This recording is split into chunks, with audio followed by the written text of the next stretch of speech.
உலகெங்கிலும் இருந்து இந்த நிகழ்வை பார்த்து கொண்டிருக்கின்ற சன் தொலைக்காட்சி நேயர்களுக்கு அன்பின் வணக்கம்.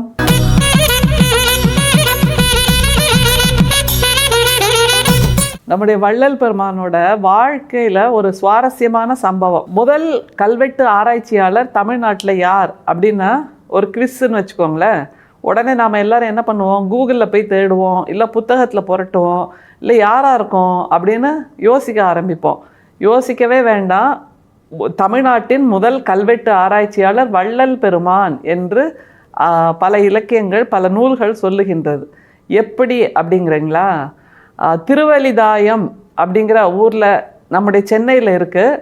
அந்த திருவலிதாயம் என்கின்ற அந்த இடத்தில் உள்ள கோயிலுக்கு சென்றாவது கண்டு உணர்வீர், தொண்ட மண்டலம் என்றே இருக்கிறது கல்வெட்டுகளில் அப்படின்னு வள்ளல் பெருமான் ஒரு வாக்கியத்தை சொல்கிறார்.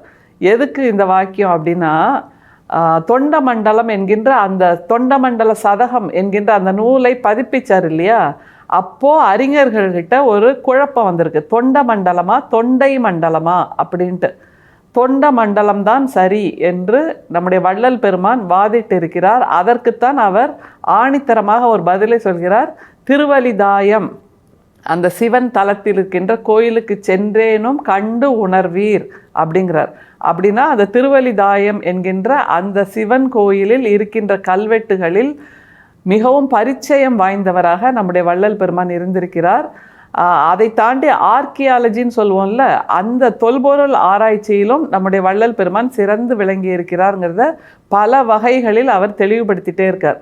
இது எல்லாவற்றையும் எந்த நூலில் படிக்கலாம் அப்படின்னா, டேவிட் ஜோசப்ங்கிற ஆங்கில அறிஞர் அவர் ஒரு நூல் வெளியிடுறார் 1893. என்ன நூல் அப்படின்னா, எ கிராமர் ஆஃப் தமிழ் கிராமர்ஸ் அப்படின்ற நூல். அதில் வள்ளல் பெருமானை பற்றி ஒரு வாசகம் எழுதுகிறார். வள்ளல் பெருமான் தமிழ் சிங்கம் என்கின்ற வாசகத்தை எழுதுகிறார். ரொம்ப ஆச்சரியமாக இருக்குங்க. டேவிட் ஜோசப் எழுதியிருக்கிற அந்த வாசகத்தை தமிழ் இலக்கண கால வரையறை என்கின்ற அந்த நூலில் அப்படியே தமிழ் படுத்தி இருக்கிறார்கள். இந்த நூல் எங்கே இருக்குன்னா, உலகத்தமிழ் ஆராய்ச்சி நிறுவனத்தில் இந்த நூல் காண கிடைக்குது. 445 446 பக்கத்தில் டேவிட் ஜோசப் என்கின்ற அந்த ஆங்கில அறிஞர் தமிழ் புலவர்களை பற்றிய அந்த கட்டுரை இருக்குது. அதில் நம்முடைய வள்ளல் பெருமானை பற்றி எழுதியிருக்கின்ற வாசகத்தை தான் நம்ம இன்றைக்கி பார்க்க போகிறோம். பொதுவாக வள்ளல் பெருமானுடைய வாசகங்களை, வள்ளல் பெருமானுடைய உரைநடையை பார்ப்போம் இல்லையா. இன்றைக்கி வள்ளல் பெருமான் எப்படிப்பட்ட உயரங்களை தொட்டிருக்கிறாருங்கிறத ஒரு ஆங்கில அறிஞர் உணர்ந்து எழுதியிருக்கிறார். நமக்கு எப்போவுமே வெளிநாட்டவர்கள் சொன்னால் ஆமான்னு தலையாட்டி ஏற்றுப்போம்ல, அந்த மாதிரியான ஒரு உரைநடை பகுதி தான் இது. கேளுங்க, அதில் எப்படிப்பட்ட தமிழ் அறிஞர்கள் தமிழ்நாட்டில் இருந்திருக்கிறார்கள்ன்ற பட்டியல் வருது.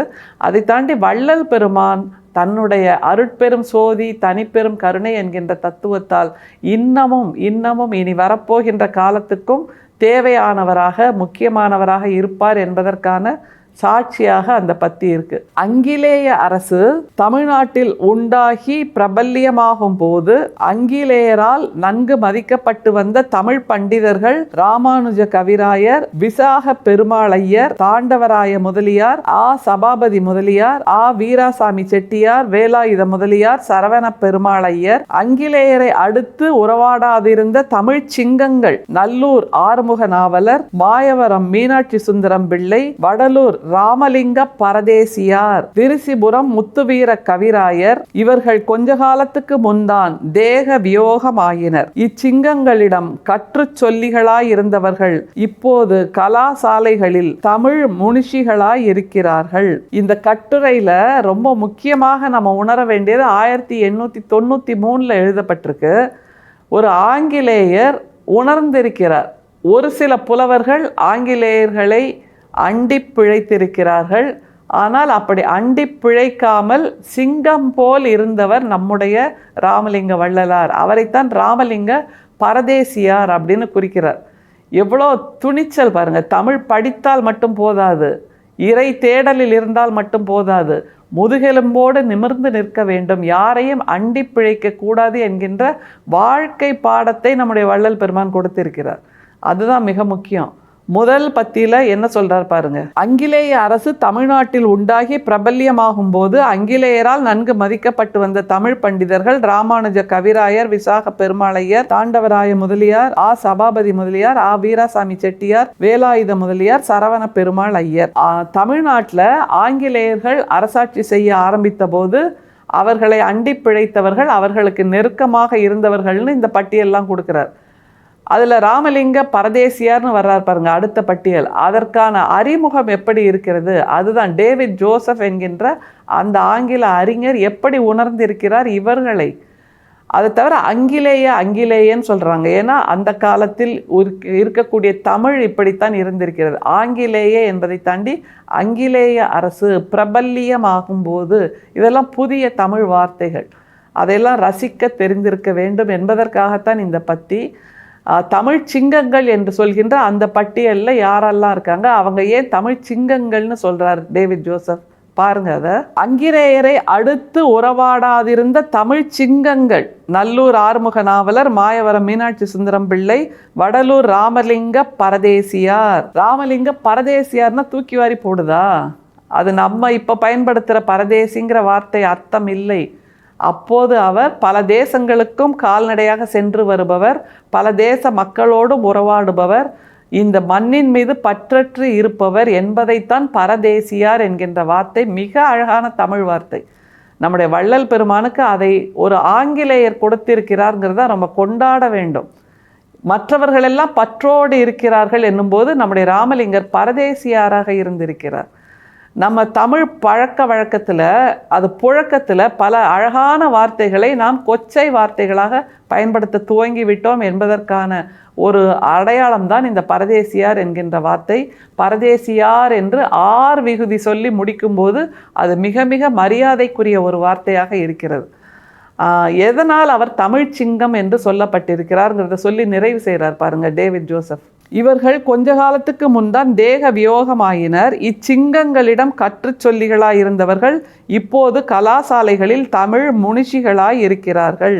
இதுவும் ரொம்ப முக்கியம். இந்த சிங்கங்களிடம் தமிழை கற்றுக்கொண்ட மாணவர்கள் இப்போது தமிழ் கலாசாலையில் தமிழ் முனிஷிகளாய் இருக்கிறார்கள். அதுவும் அழகான வார்த்தை. எப்படி இந்த மாதிரியான தமிழ் வார்த்தைகளை தொலைத்து நிற்கிறோங்கிறதான் இப்போ நம்ம யோசிக்க வேண்டியது. தமிழ் முனிஷிகளாக என்றால் தமிழ் முனிவர்களாக, ஞானிகளாக மாறி நிற்கிறார்கள். மாணவர்கள் ஞானிகளாக மாறி நிற்கிறார்கள் அப்படின்னு சொல்கிறாங்கன்னா அந்த ஆசிரியர்கள் எப்படிப்பட்ட ஞானத்தை இந்த மாணவர்களுக்கு கொடுத்திருப்பார்கள், அல்லது அவர்கள் அந்த ஆசிரியர்கள் ஞானத்தை கொடுக்கும்போது இந்த மாணவர்கள் அதை ஏற்றுக்கொள்கின்ற வகையில் தகைமை உள்ளவர்களாக, அதற்கு தகுதி உள்ளவர்களாகவும் இருந்திருக்கிறார்கள். அந்த ரெண்டே பற்றி, அதில் நம்முடைய தமிழ் பெரும் புலவர்களை பற்றி, நம்முடைய ராமலிங்க பரதேசியார் என்கின்ற அந்த ஞானியை பற்றி, தாமரை இலை தண்ணீர் போல் பற்றற்று இருந்த நம்முடைய ராமலிங்கரை பற்றி சொல்லும்போது நிச்சயமாக வள்ளல் பெருமான் என்று எப்படி கௌரவமாக மரியாதையாக கொண்டாடுகிறோமோ அதே போன்று ராமலிங்க பரதேசியார் என்பதும் ஆர் விகுதியால் அற்புதமான வார்த்தையாக நம்ம காதுகளில் ஒலித்து கொண்டிருக்கிறது. ஆர் விகுதி என்பது எதனால் வந்தது? நம்முடைய வள்ளல் பெருமான் வாழ்நாள் முழுக்க அன்பை தவிர வேறு எதுவும் தெய்வம் இல்லை, அன்பை தவிர வேறு எதுவும் இறை தேடல் இல்லை என்று சொல்லி கொடுத்ததா? அதனால்தான் அவருக்கு அந்த ஆர் விகுதி வந்து சேர்ந்திருக்கிறது என்னும்போது அந்த தமிழ் மண்ணுக்குரிய அடையாளமாக அன்பை கொடுக்கிறார் நம்முடைய வள்ளல் பெருமான். அதை நாமும் கை கொள்ள வேண்டும், கை நிறைய அள்ளிக்கொள்ள வேண்டும், மனம் நிறைய நிரப்பிக்கொள்ள வேண்டும். அன்பை தவிர வாழ்க்கைக்கு வேறு எதுவுமே அர்த்தமில்லை என்று வள்ளல் பெருமான் சொல்கிறார். நாமும் அதையே கைப்பற்றி கொள்வோம், சிக்கன பிடித்து கொள்வோம். அருட்பெரும் சோதி, அருட்பெரும் சோதி, தனிப்பெரும் கருணை, அருட்பெரும் சோதி. மீண்டும் சந்திப்போம். நன்றி, வணக்கம்.